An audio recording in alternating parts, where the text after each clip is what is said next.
notice right off the bat here, I'm also Rob Farrow, ATV channel. You can check that out too. Today I've seen a lot of videos on a little homemade alcohol stove for backpacking. I'd like to try some backpacking. Nothing too serious, a few nights maybe, but okay, so we're gonna make a little stove. I'm gonna make a couple today out of tuna cans, and this is a small tuna can similar to a cat food can. So we're gonna give that a shot, test them out, see how they work. Center punched all the way around. Got a little Dremel tool with a tapered bit on it.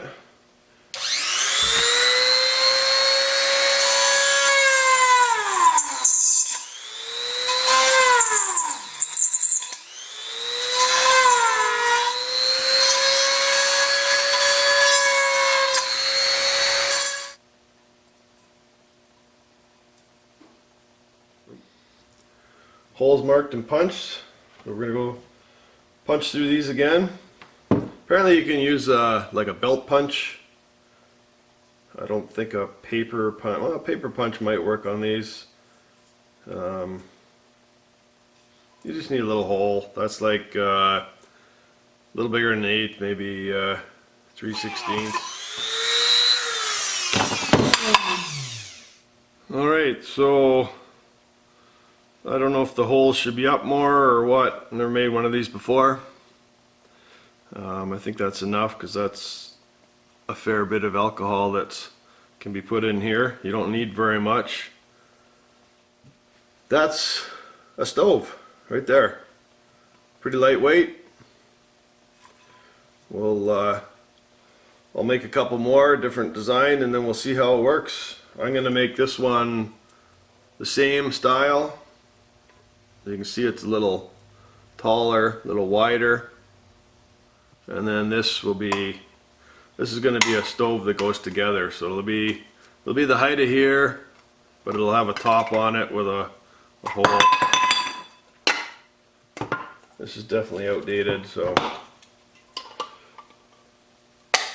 it smells outdated too. Woohoo! Okay, I gotta dispose of that. I think my little grinding bit's run out of grind. Gonna have to find something else. So I'm not getting into ultralight backpacking or anything like that. I'm just trying to make things lighter. For those of you that have seen my canoe and kayak trips, I use a Whisper Light stove, MSR. It doesn't pack that small and light. So this would be a big advantage. So I haven't tried any of this. This is all, like I say, this is all going to be a learning experience. But if I can carry a lighter stove to just do freeze-dried meals, then that would be a bonus. So I thought it would be fun to make my own stove and try it out. Stove 1. Stove 2. Not sure how this one's going to work. I haven't seen anybody make one this big in this design. But if it does work, it's a lot more stable than the little one, and more bottom area to put on top of something. You can find a flat something. This one I saw in a video on YouTube, so I figured I'd try it, see how it looked. Pretty interesting. Basically what's going to happen is you're going to crimp all the edges here, and the two cans will go together, and you'll have a top and a bottom. There'll be a hole in the top for alcohol you can pour it in, and apparently it only needs one line of holes around this one. So alright, so got our holes drilled in the bottom of this top one. This will be the top one, and the top of the bottom one, if that's not too confusing. And we're going to be making a hole in the middle here and a couple other holes around.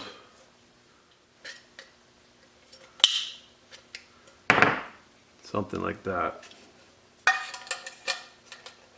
so that that'll fit inside. Then when you press it together, down, the holes will, even if the holes don't quite line up, we can ream them out a bit.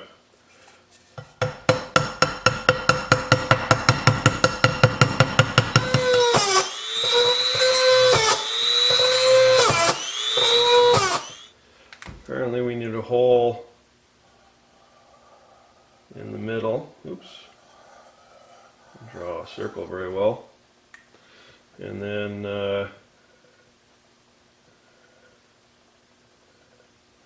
don't know, maybe go 4 holes around like that.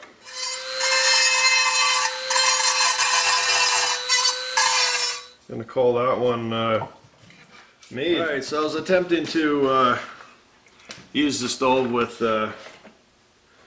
inferior alcohol, 70%. So now I've got some methyl hydrate, which is actually alcohol stove fuel. I made the holes a little bigger on this too.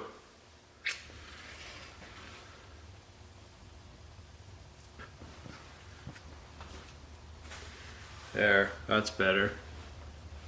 She burns blue. Got 2 cups of water.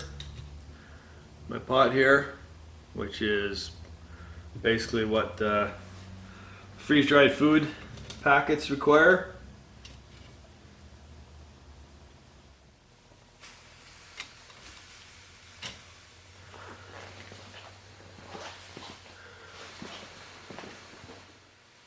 That's flaming much better now. Now we'll see how long that takes to boil.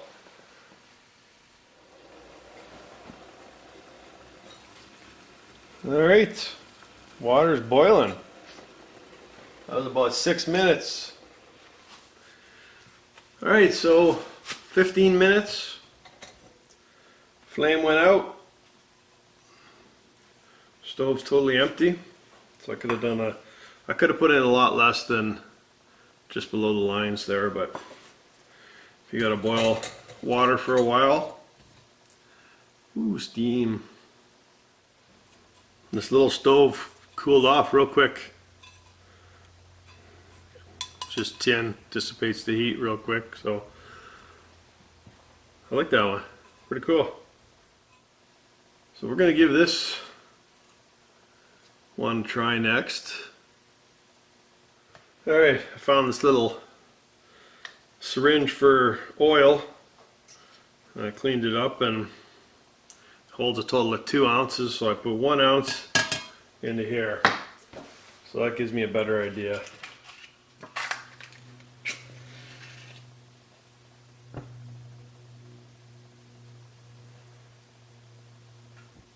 don't want to keep going this one. Seems to be going now. Took 3 tries to get it going. The side holes might have to be a little bit bigger. 2 cups of water.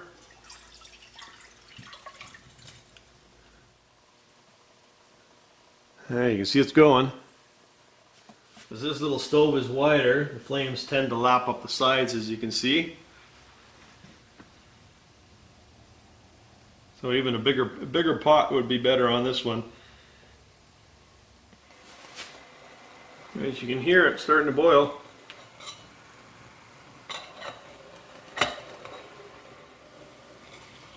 There it goes. And that was approximately 6 minutes too, just like the other one. We'll see how long this one goes for. 11 minutes, 1 ounce is out. Alright, last one. This one I thought would be interesting because it's almost twice the size of this little one. It's I'm curious to see if it'll work. Basically, it'll hold more fuel, last longer if needed. Wider and stabler. Okay, you can see this one's not really working. seems to be too big of a, well, we got a little bit coming out the bottom there, but not much.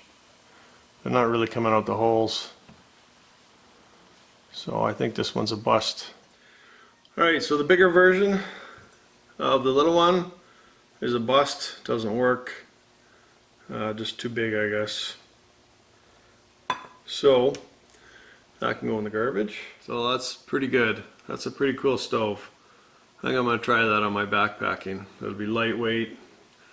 Like I said, it'll fit in the pot. I'm going to make up one of these out of a cookie sheet or something. Just the old foil ones, about the same thickness as that. I hope you enjoyed it. These two are the ones to go with. This one for frying if you want, if you're going to fry up some stuff, or this one just for boiling water. Give you some quick dimensions: 1.5 inches, 2 5/8. That's the this is a little tuna can. It's almost like a cat food can. Cat food cans are the ones that they normally use, but this is 2 tuna cans put together, about 1 3/4, 3 1/4, and they're really lightweight. This is light. So hope you enjoyed the video. Like and subscribe if you enjoyed it, and if you want to see some ATV videos, go to Rob Farrow. Just do a search on YouTube, Rob Farrow, and it'll come up. You see some pretty cool ATV rides. Alright, there it is. Thanks for watching. Hope you enjoyed it. Catch you around.